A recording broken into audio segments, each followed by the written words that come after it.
They say nightmares end when you open your eyes. But in Salem, Massachusetts, the nightmare began the moment people woke up. The year was 1692. A winter so bitter it felt like God himself had turned his face away. The small town of Salem lay buried under snow and silence, a place where fear hid behind every candlelight and whispered through every prayer. At first, it was only murmurs. Strange fits, young girls trembling and crying out invisible names. Nobody could explain it. And in a world that did not understand sickness or madness, the easiest explanation was the devil. That is how it began. Not with witches flying in the night, but with frightened children, and adults desperate to believe anything that gave their fear a name. For years, Salem had been a village divided, torn by grudges, property disputes, and religious pride. It was a place where neighbors watched neighbors, where every sin felt like a spark waiting to ignite the anger of God.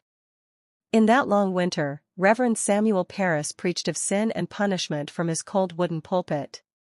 He warned of Satan's servants hiding among the faithful.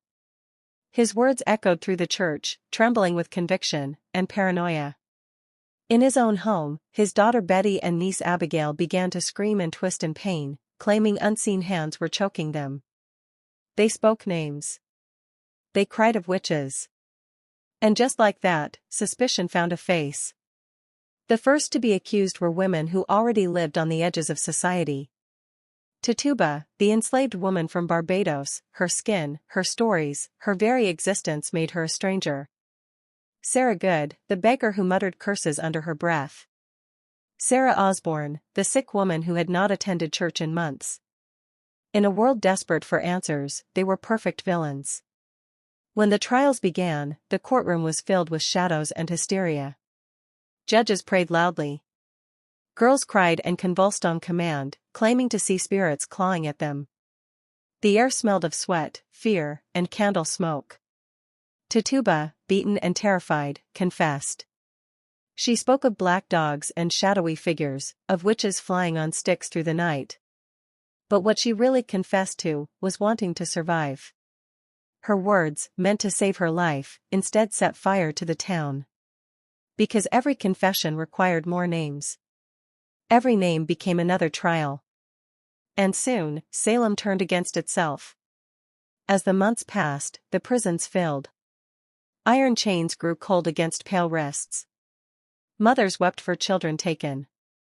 Farmers watched their crops rot as their neighbors were dragged to court.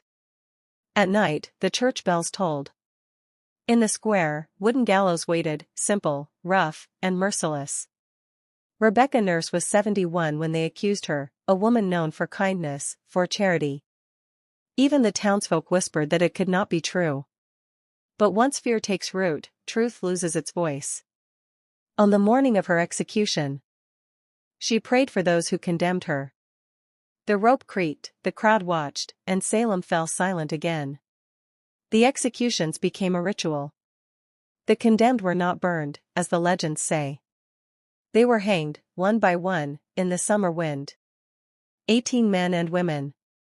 One man, Giles Corey, pressed to death under stones, his final words echoing in history, "More weight."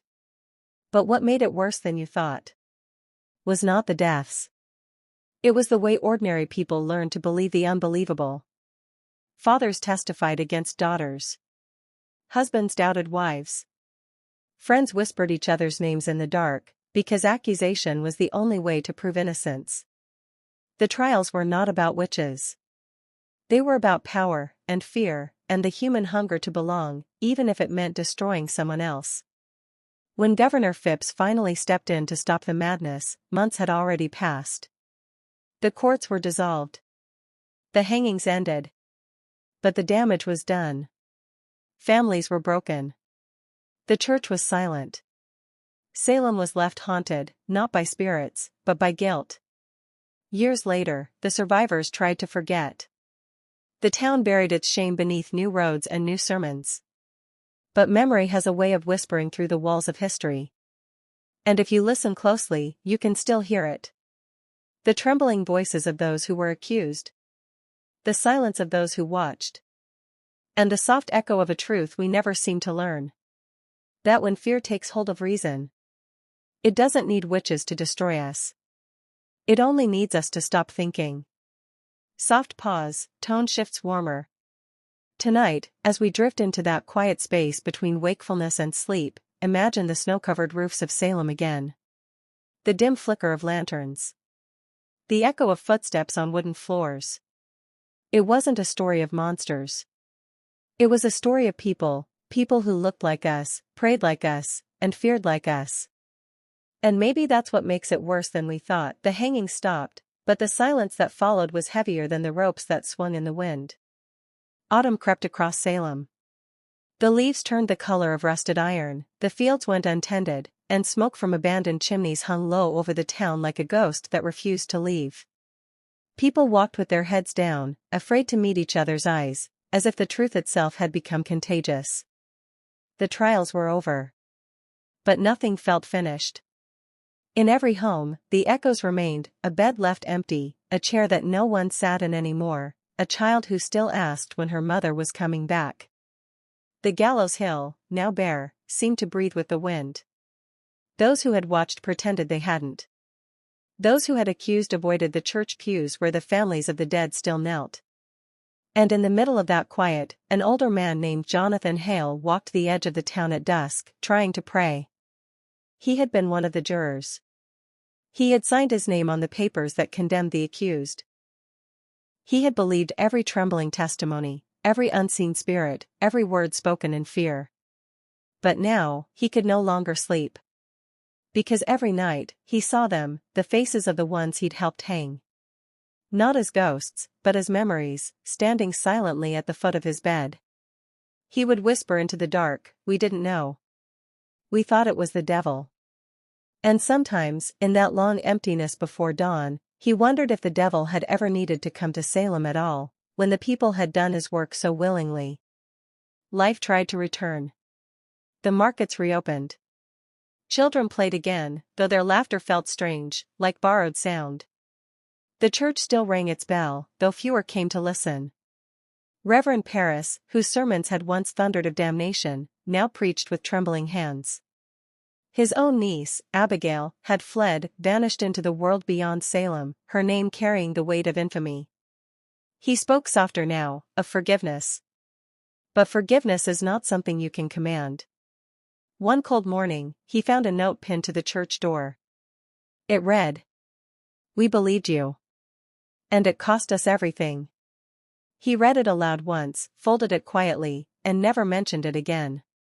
In the months that followed, Governor Phipps ordered the prisons emptied. Those who survived walked free, though freedom, they soon learned, had its own kind of chains.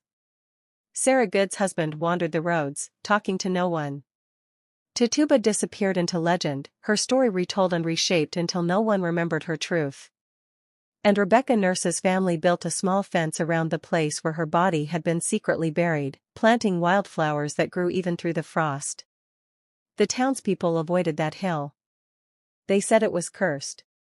But sometimes, on still evenings, you could see candlelight flickering there, her children praying for the mother the law had taken. Years turned. The memory dulled but never died.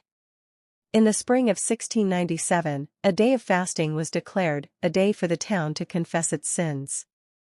The church was full that morning, though no one met each other's eyes. The jurors stood first. Jonathan Hale among them. One by one, they read a statement written in careful, shaking ink. "We do humbly beg forgiveness of God for our errors, and from all those whom we have caused sorrow." When they finished, silence filled the church. Some wept quietly. Others stared straight ahead. There were no shouts, no applause, no absolution, just the sound of a single door closing at the back, as if history itself had walked out. But repentance is not the same as peace. Even after the courts disbanded, even after the gallows rotted away, Salem could never truly scrub the stain from its soul. The descendants of the accused carried their shame like invisible marks. The descendants of the accusers carried their guilt. And outside the town, the world moved on. Wars came and went. Empires rose. But somewhere in New England, there was always a whisper about witches, And about the people who thought they were saving the world when they were only destroying their neighbors. More than 40 years later, an old woman named Elizabeth, one of the children who had once cried out in court, returned to Salem. She came quietly, wrapped in a gray shawl, and walked the path that led to the hill where the hangings had been. She sat on the ground, tracing her fingers through the wild grass, whispering the names she remembered. Her voice trembled like a prayer and a confession all at once. "I thought I saw them," she said softly to no one. "I really did." The wind answered her, gentle and cold. And in that moment, she realized that what she had seen all those years ago was not witches. It was fear, pure and shapeless, wearing whatever mask she gave it. She closed her eyes, and for the first time, the air around her felt quiet. Not forgiving, but quiet. Soft instrumental pause, gentle tone. Centuries later, historians would argue about what truly happened in Salem. Some would blame poisoned bread, some mass hysteria, some politics. But facts can only explain what people did, not why they believed it was right. The why still lingers. Because fear has never left us. It only changes its language. Every age finds new witches. New scapegoats. New ways to say, "It wasn't me."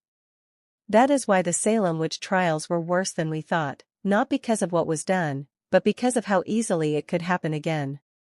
Now, as the candle burns low and the night deepens, imagine the town once more, the same houses, the same wind, the same stars. Imagine standing there, hearing the whispers of neighbors, wondering who will be accused next. And then imagine choosing silence, or courage. That small choice, to question, to doubt, to wait for truth, that's what history forgot to teach us. Because the Salem Witch Trials weren't really about witches. They were about us, our hunger for certainty, our fear of being wrong, our need to belong, even when belonging means cruelty. If you ever feel sure that you would have done better, that you would have stood for truth while others shouted lies, remember this. So did they. Soft fade, closing words like a lullaby.